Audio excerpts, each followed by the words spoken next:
Զոհվածների ծնողները, հարազատներն ու Արցախից բռնի տեղահանված քաղաքացիներն այսօր բողոքի ակցիա են իրականացրել նախագահական նստավայրի դիմաց։ Նրանք պահանջում էին, որ նախագահ Վահագն Խաչատուրյանը հրապարակային ներողություն խնդրի Դավոսում Ադրբեջանի նախագահ Իլհամ Ալիևին շնորհակալություն հայտնելու համար։ Հիշեցնենք, որ Հայաստանի Հանրապետության նախագահ Վահագն Խաչատուրյանը Դավոսի համաշխարհային տնտեսական ֆորումի ընթացքում մի քանի անգամ շնորհակալություն էր հայտնել Ադրբեջանի նախագահ Իլհամ Ալիևին։ Ես ուզում եմ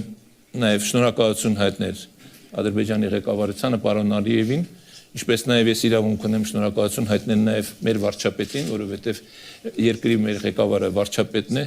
այն քաղաքական կամքի համար, որ դրսևորվել է, եւ դա նպատակը մեկն է եղել, գիտեք, հիմա արդեն տեսանելի է, նպատակը միայն խաղաղությունն է եղել, ոչ թե իշխանության, կներեք, որ ես այդպես եմ մեկնաբանում, պարոն Ալիև, մնալն է խնդիր եղել, այլ խաղաղ ապրելը։ Ըստ ակցիայի մասնակիցների նախագահի նման հայտարարությունները վիրավորական են հատկապես պատերազմում կորուստներ ունեցած ընտանիքների եւ հայրենի հողից զրկված մարդկանց համար։ Եվ եկել ենք այստեղ պահանջելու Վահագն Խաչատուրյան,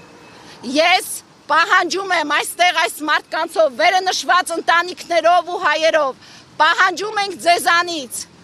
հրապարակային ներողություն խնդրել ձեր շնորհակալության համար եւ ձեզ հրավիրում եմ եռաբլուր, մենք հիմա իրենց այստեղ նստածների միջոցով այդ ուղերձը կփոխանցենք իրեն, Վահագն Խաչատուրյան, ձեզ հրավիրում եմ հիմա եռաբլուր, առանց դիպուկահարների, առանց շքերթի, առանց դիմակահանդեսի, առանց Փաշինյանի անվտանգության այդ պահպանության ներքո ձեզ հրավիրում եմ հիմա եռաբլուր։ Եկեք տղավարի կանգնեք, նայեք այդ ծնողների աչքերի մեջ ու ասեք, թե դուք ինչ եք շնորհակալություն հայտնում Ալիևին։ Դու պարտավոր ես ներողություն խնդրել հրապարակային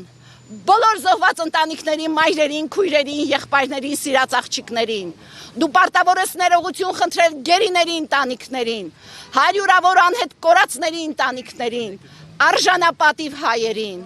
Ակցիայի մասնակիցները նախագահի աշխատակազմին փոխանցեցին նամակ, որում հիշեցնում էին, որ սահմանադրության բոլոր կետերի պահպանման պատասխանատուն հենց նախագահն է։ Զոհված Ռոբերտ Գևորգյանի մայրը պատմեց, որ մեծ ցավ է զգացել այդ շնորհակալությունը լսելիս։ Որին որդին զոհվել է, ոչ մեկ իմ դուռը պատկան մարմիններից չի թակել, ասի ցավում ենք կատարվածի համար։ Ինչի մասին է խոսքը։ Դու անգամ չես ուզում հերոսների առաջ գլուխ խոնարհվես, բայց դու գնում ես ասում ես շնորհակալություն։ Չի կարելի այդպես։ Մեր ցավի վրա նորից աղ լցրեցիք։ Չեմ կարող բառերով բացատրել ինչ ենք զգում։ Ամոթ ձեզ։ Դուք պետք է հասկանաք, որ բոլորդ յուրաքանչյուրդ ապրում եք մեր որդիների կյանքի արյան գնով։ Դուք գողացաք մեր որդիների գարունները։ Իսկ դուք որևիցե մի օր եկել եք, որևէ մեկից դուռը թակել եք, որ հարցնեք, ասեք, ծնող ջան, ինչ ես զգում։ Ինչի կարիք ունեք։ Ակցիայի մասնակիցներն ուզում էին պարզել, արդյոք նախագահը տեղյակ է Արցախի բնակիչների խնդիրներից եւ արդյոք նրա շնորհակալությունը վերաբերում էր Արցախի կամ Հայաստանի սուվերեն տարածքների գրավմանը։ Անի Կեսոյան, Օրագիր Նյուզ։